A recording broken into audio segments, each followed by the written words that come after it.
carnivore is never low fat. Let's just get that out there. So when I say lowering the fat a little bit, I'm not saying going down to what a standard American diet would be, which would be like 10, 20, 30% fat. You're always going to be 50 or 60% fat. Yeah. Lowering the dietary fat a little bit can help you tap into your body's fat stores. It's one of the most important things for our health and wellness is have some fat on our bodies. Yes. Completely without it is not good. If you're looking to gain some weight, then certainly a little added fat in your diet is going to add to that. Hello. Jenny, how you doing? Oh man, living the dream. How are you doing? It's another dream in paradise, and Yes. we're down here in San Diego, Coronado Beach. I think so. We're here That's for the the Low Carb USA Symposium on metabolic health. Yes. And you've been in the keto-carnivore metabolic health environment for a while. And what brings you here, and what are you excited about being here? So this is my 4th symposium. Wow. Boca and San Diego is where they are, held every year, twice a year. And we started coming to learn more. There's a lot of clinicians and doctors and researchers that come to these specific symposiums and, share their data or their findings, case studies, things like that. So I was really interested just to dig in more and learn more. And I keep coming because they're so good, Well, what's the thing that keeps you coming more than anything? Because I know for myself, I'm meeting all amazing people, new people I've known before, and getting a chance to listen and learn from new and different topics. Yeah. Is this something you'd recommend to pretty much everyone and anyone that wants to learn about health and wellness? Yes. The cool thing about the Symposium for Metabolic Health is that it is open to the public. Okay. So if you have a curious mind, come. And it's not super expensive, especially with the value you get for your dollar.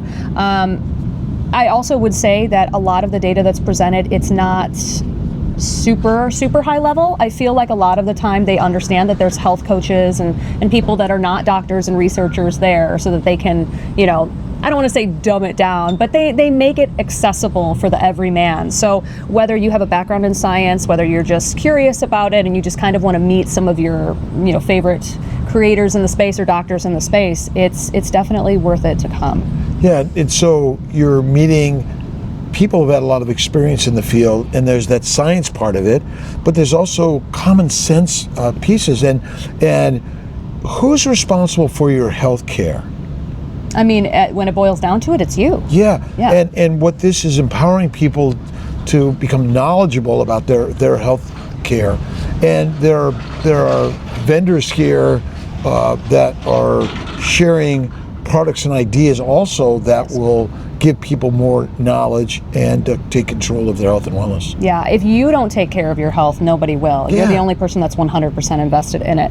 Yeah, I totally agree. The vendors are great. I mean, we have some like exogenous ketones. You're a vendor. Your group is a vendor. Yeah. Lingo, the continuous glucose monitor. So there's so many different ways that you can plug in. Own your own labs. Own your labs. Yeah. Keto Mojo.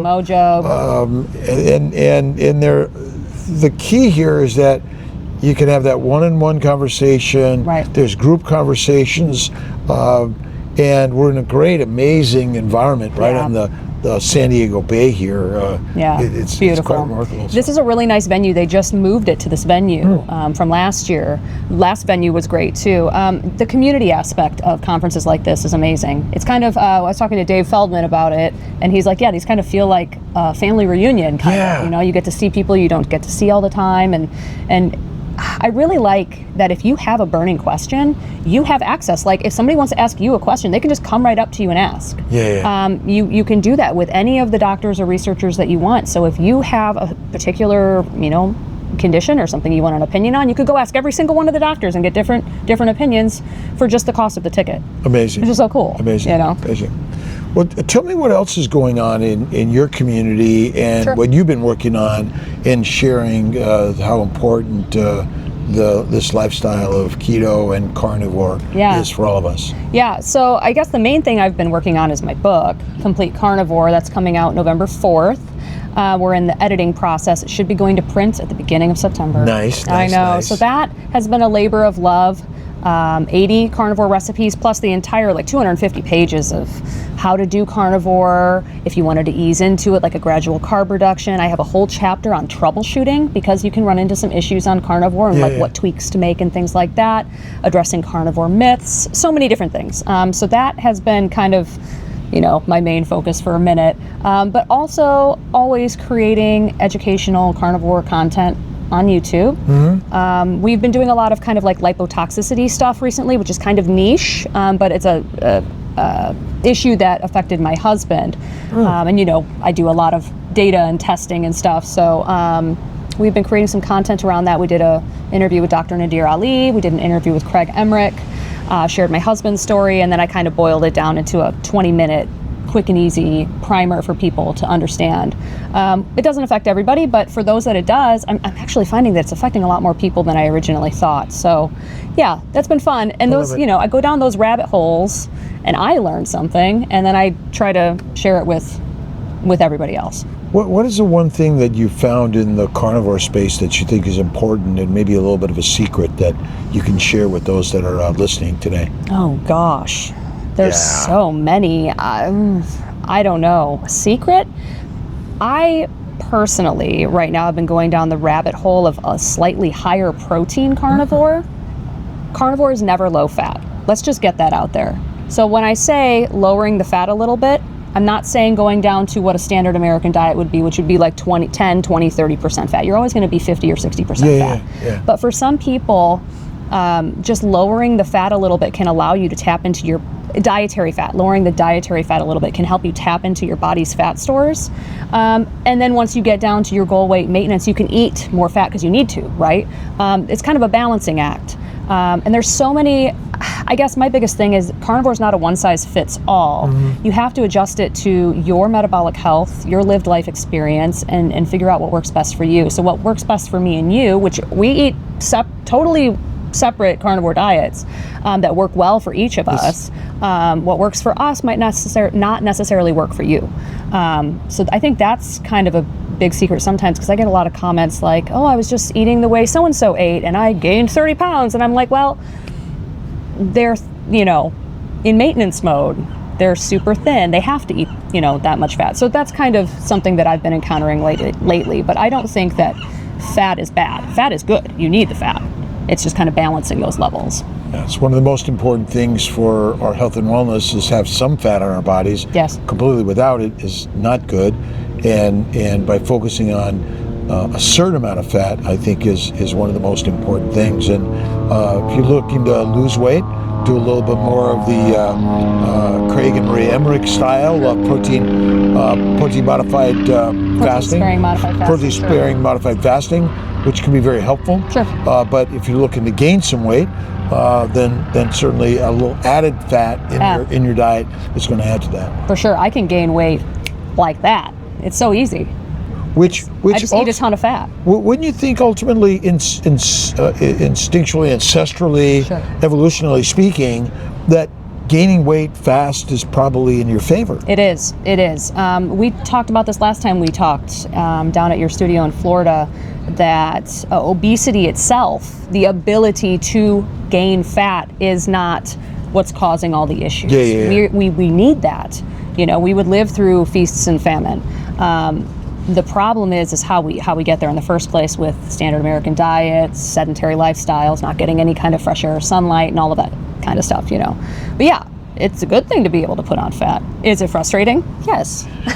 well, again, in our current environment, it's looked at as unhealthy and bad, and so we take in whatever our environment often recommends, and so we live that life.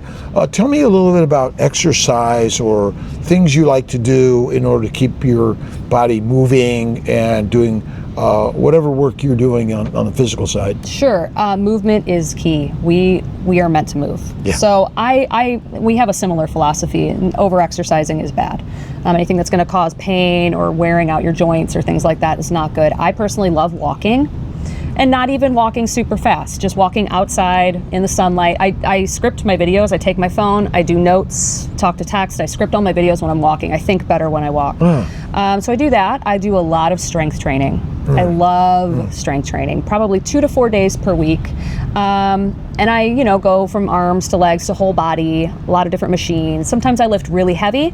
Sometimes I do kind of the Dr. Ben method where I go really slow with as heavy as I can and do it that way. So I kind of like to mix it up and keep my body guessing. Cycling, I love cycling. It's so much fun. I don't know if you know this about me. I have a friend that I went to college with. He's Spanish. We did the Camino together on bikes. Oh, wow. 500 miles across Spain. And we're not professional cyclists. So it was interesting and fun. But I love it. I would love to do something like that. Dude, it was awesome. Yeah. It was so cool. I would do it again in a heartbeat. But I like to do that. And then that's pretty, some sprinting. Just a touch of sprinting. But I kind of do that like on the Stairmaster or the treadmill, or I'll just go to a park with the kids and we'll run as fast as we can. And then, yes, being a twin mom in and of itself is exercise. Just existing. I love it. I love it. Tell me a little bit about the carnivore diet and your family and how you work around that, how much they're joining in on that. Yeah, so my husband and I are both carnivores. Goran, we do some salads occasionally, once in a blue moon, some more of a ketovore. Husband more so than me. But then the kids are animal-based. And they have been since they were 1. We became carnivores when they were 1. So they eat meat at every single meal. And sometimes there'll be some fruit, or some organic grain or something, maybe a tiny bit of vegetable once in a blue moon, not very much. And a lot of milk. They drink so much milk. So yeah, animal-based. And I let them pick what they want to eat. So I give them a plate. They eat what they're going to eat. Cool. I don't aim for caloric minimums or maximums or macros or anything. They're going to eat and be full. And if they're not, then they'll eat, they know what to do. And they're very healthy. They're almost 4. They're so tall. They started reading at 2.5. And granted, we read to them every day since they were newborns and stuff, but there's something to it. Meat is so nourishing to a growing mind. And when they get older, they can make the decision if they want to go, more carnivore or more keto or whatever. There'll never be ultra-processed foods in the house because we just don't buy them. But yeah, I hope that they choose to be, because it'll be so much easier to only have to do, carnivore. But we'll see. We'll see. We're always changing and growing and things like that. Where's your favorite place to travel? Oh gosh. In this world. That's a really good question. Usually the go-to answer would be Iceland. Have you been to Iceland? Not yet. Holy smokes. Go to Iceland. We only went for 4 days. Mind-blowing. It's like a different world. The people are so friendly. Everyone speaks English. The food, holy smokes, just mind-blowing. We went to a gas station and they had this soup, this stew, this meat, like lamb and some vegetables. It was so the guide was like, "Hey, you got to have this soup," and I'm like, "At a gas station?" He's like, "Yes," and we ate it. It was so good. Yeah, you have to go. Beautiful. I love it. Yeah, but we travel all over the place. It's one of the best things you can do. That's wonderful. Yeah. Cool. Nice. When's the next meeting? Meeting for carnivore, ketovore. For you. What do you mean? Where are you going? When's the next meeting you're going to? Conference? Yeah. Oh gosh, that's a good question. What is it right now? August? Hack Your Health would be the next one, and I'm actually doing a book signing and a cooking demo. I love it. Yeah. I love it. Can we have a little presentation of what you're going to be cooking? I don't know yet. Ooh, okay. It's going to be a recipe from the book, but I don't know. I haven't picked it. I just talked to the organizer, Robin, like 4 days ago. So, yeah. I look forward to it. It'll be fun. It'll be good. You can eat some if you want. I will be to eat some. Yes. I love it. Well, Jenny, thank you so much. Yeah. Thank you, everyone, for being part of this community, this family, and we're all doing this together because your health and wellness, we're all doing this together. God bless.